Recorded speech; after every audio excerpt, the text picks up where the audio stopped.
back on the show, and this is the weekly grand finals of Super Serena, Queen of the Ocean. Ready na ang mga candidates sa ating question and answer portion? Questions will come from our judges. Bubunot ang ng pangalan ng ating mga kandidata para malaman nila kung sinong judge ang magtatanong sa kanila. Today, ang lahat ng tanong ay galing sa mga dabarkads nating nagpadala ng kanilang mga questions sa Facebook at sa Twitter. Tutok lang dahil baka tanong nyo na ang basahin ng ating mga judges. At hindi lang yan, makakatanggap pa ng 3,000 pesos At Itbulaga shirt ang dabarkads na nagpadala ng napiling question. let's call in Super Serena number 1, Carla Abellana ng Cagayan de Oro, si Bemben Radaza. Bembem is 26 years old and loves watching movies and playing basketball. Ang ganda ng gown. Hi Carla, kumusta ka na? I'm great, and I feel so happy that I am one of the finalists of Weekly Super Serena. Very good. Ano naman ang masasabi mo sa mga kontrobersyang nagiging kaakibat ng inyong programang My Husband's Lover? Alam po natin na very controversial yung teleserye namin, pero I'm so thankful na always trending yung teleserye namin at number 1 sa primetime TV. Gabi-gabi trending yon. Oo, trending. Iba. Malakas. Mamili ka na ng judge? Oh, ang tanong ngayon, Carla, mag-trending din kaya ang sagot mo Pwede. sa question and answer portion. At ang nabunot mo ay ang henyong si Joey De Leon.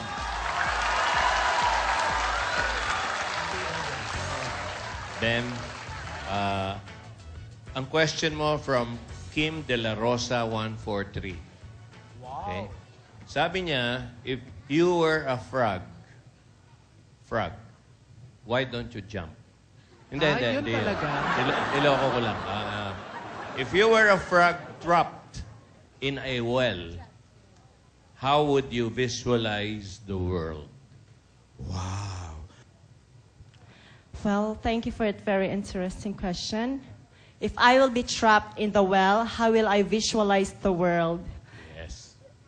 I think that if I will trapped in the well, I think that I will visualize the world by the sunrise of the sun and the sunset of the sun. I think for this, I know that there is sunshine and there is night in our world. And I think that is for you to know the importance of the sense in your life. Thank you and good afternoon. Okay. Now you look like Sunshine Cruz. Thank you Carla. very much. And thank you, Master Joey. Thank you, darling. At ito naman ating Super Serena number 2, si Empress Shuk ng Mandaue City, Cebu. Si Steffi Venice Cabahog ay 26 years old. She loves reading books, watching horror and crime-related movies. Napanood na ka na yung World War Z, my chance. Hi. Hello, Julia. You How love are horror you? movie. I'm good, thank you. Are you nervous? A little bit, but I'm very much happy to be here in front of everyone who's watching. And hello to all the Cebuanos who's watching today. Fantastic. Cebuano ka ayon. Oo. Mahilig ka sa horror movies. You like horror movies? Yes, very Have much. you watched World War Z? Not yet, but I'm planning to. You have to before you go back to Cebu. Sure, I will. Okay. Nood-nood Pick a din ng judge. movie pag may time. Go. Huwag kang tumili, mabubuking. Mr. Victor Basa. Hello? Hi, Steffi, or should I say Empress? Yes. Kumusta ka na? Long time no see. Alam mo, I'm doing great. gustong-gusto ko yung pinanindigan mo talaga yung sayaw mo at mukhang sanay na sanay ka magpakarga sa mga lalaki. Alright, eto na yung eto na yung question mo. All right. Your question is from EMC Hazel. If tomorrow is your last day on Earth, what will you do to make your last hours memorable? All right, thank you very much, Mr. Basa. All right, if tomorrow is my last day on Earth, what will I do to make my last hours memorable? First is I will spend more time, because I only have 24 hours to live. I will spend more time with my family, especially my mother, because I am so close with my mother. She's a single parent, and I'm helping her out. And I wanted to spend more time with her so that the last hours of my days here on earth will be memorable. And also, I would like to, because as a medical professional, as a nurse, I would like to donate all my healthy organs. So even though I will not be here in earth anymore, I will leave a legacy so that people can remember me as a person with a good heart. And lastly, I will pray to God. I will go to church and confess all my sins.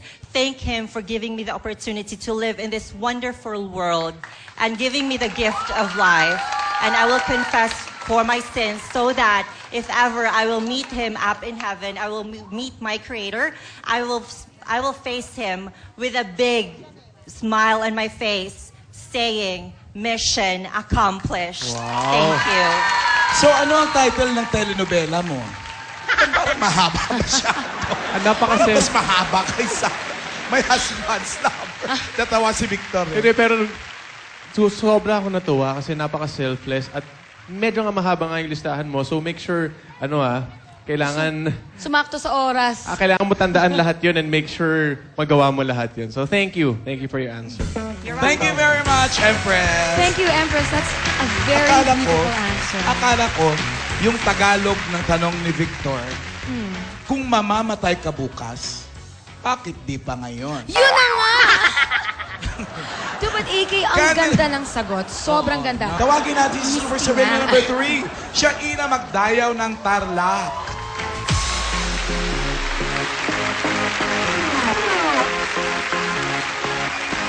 Jam Jam Corpus. Hindi ko nakausap to nung Wednesday. Si Victor yung nag-interview rito. Natanong ba niya kung ikaw ba'y talagang cheerleader? Apo.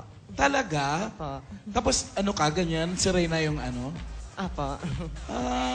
Saan school to? Tarlac State University. Talaga? Ang galing mo. Thank you po. Pinahanga mo ako doon sa tumbling ang ginawa mo. Napahiya ako sa ginawa kong showdown kay Lucy Torres. Nag-aaral ka pa? You still go to school? No. Not anymore? Yes. No. No, unfortunately. So what do you do now? For now, nag-mimisgay po sa aking kabuhayan and freelance makeup artist. Oh, very good. Very good. At least, may trabaho. Okay, good girl. Pick a judge. At ang napili mong judge ay si Anne Hathaway. I dream a dream. Wow! Sige nga. I dream in time gone by. Love you, Pao.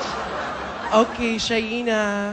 Hello po. Ang ganda ng cheer dancing mo, no? Thank you. From Allen Medina Lozano. How will you describe the color blue to a blind person? Good afternoon, ladies and gentlemen. Belle, how will I describe the color blue to a blind person? Hindi mo po makikita lahat ng kulay kung sa ating mata, kundi sa ating puso. Right? Right. Because alam po nating lahat na hindi po lahat ng tao ay perpekto, hindi po lahat ng tao ay what do you call this? Walang disability. Thank you. And just pray and God will do the rest. Thank you. Thank you very much. Very good. Siya Ina Thank you. Magdayaw. Ikaw, Paolo, paano mo i-describe ang kulay blue sa isang hindi nakakakita? Hindi ko siya may describe kasi colorblind ako. Colorblind din siya. Super, oo. Sorry, colorblind ka pala talaga yan si Paolo. totoo Kasi po. Sa buhay. Totoo. Sa Pero totoong magaling na buhay. pintor yan, ha? Pero Oo. colorblind. Ano ko, bakit? I love it. Let's go. Here's Super Serena number 4. Ang Naomi Campbell ng Cebu, si Jamaica Mendoza, 24 years old, loves dancing and playing billiards, basketball, and hanging out with friends. I love it. Alam mo, girl, Hi. yung gown mo kulang sa rhinestones. Rhinestones pala. Akala ko nakaano sa How damit. bongga, no? Kinabet. Mamili ka na para ma-confirm ang pagka-beauty queen mo. At ang nabunot niya ay si Precious Lara Kigaman. Beauty queen herself. Miss Precious Lara Kigaman. Hello, Naomi. Hello.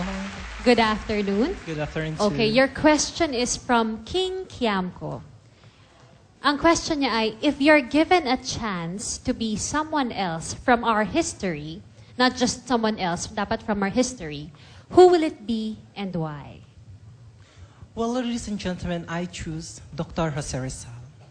Because I believe that Dr. Jose Rizal is the one, a good example to the of a person. Kasi po, si Dr. Jose Rizal ay matapang, mapagmahal, at may mahal sa kapwa. Pwede mong sabihin yun in Cebuano? Si Dr. Jose Rizal, mahigugmaon, matinabangon, ug labaw sa tanan, kahibaw, mo kuan og utang buot sa mga katawhan. Ang sarap pakinggan, no? Oo, no? Iba talaga ang The dialect ko Bisaya, natin. sarap pakinggan. Di lang natin maintindihan. Ako naintindihan ko, ewan ko sa inyo. Ako very light. Karaya sa Thank you very nanay. much, Naomi Campbell. Thank you, Naomi. Sarap talaga pakinggan ng Bisaya. Oo. Lalo isang araw yung tinawagan natin. Yung si Eric na taga Leyte. Oo, yung taga Leyte. Tapos, tinamaan ako nung sinabi niya, Mama, gimingaw ko ni mo. Oh. Miss na kita. Oo. Aha. Ito na last finalist na rin, Super Serena number 5, Kylie Padilla ng Cebu City. Kylie is 21 years old and loves dancing. Not just dancing, pero dance sports. Kitang-kita naman, di ba? Yung Oo sayaw. naman, ito may linya. Nangilabot ako kanina, day. Girl, ikaw ba pinagkakakitaan mo tong dancing mo? No, it was my frustration ever since I was a child. Talaga? Yes. So hindi mo siya kinarir? Hindi mo No, siya it's trabaho? It was just my hobby when I was in high school. Hobby lang yun? Hobby lang Grabe yun. naman, pang pro yun eh. Grabe ka. Sige, pili ka ng isa. At ang napili niya ay... Si Mr. Victor Basa again. Your question is from Nersh Bright. Halimbawang hindi ka ipinanganak na isang Pilipino, anong nasyonalidad ang gusto mong maging at bakit? Wow, that's a very interesting question. Well, I will be given a chance to be born again, what would be my nationality?